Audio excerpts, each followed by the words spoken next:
funny thing is, we start working more than a year in advance. As it relates to the events, we start booking the acts. We start making some offers in November, December, and we start firming those up in January, February, where everything's locked in by February. By the time February rolls around, we've got most of those artists in place.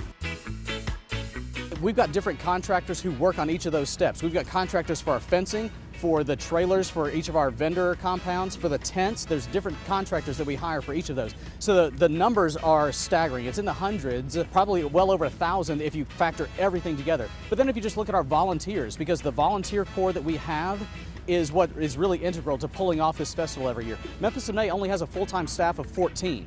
So there's no way we could do this without the volunteers, because we couldn't afford to hire that many people to help us do this. We have nearly 1,000 volunteers who take time off of work. They'll take their vacation days so that they can be here and help us produce these events. And that's the key to Memphis in May, is the community involvement. It's not just our festival hosting these events and producing these events, it's the community producing these events.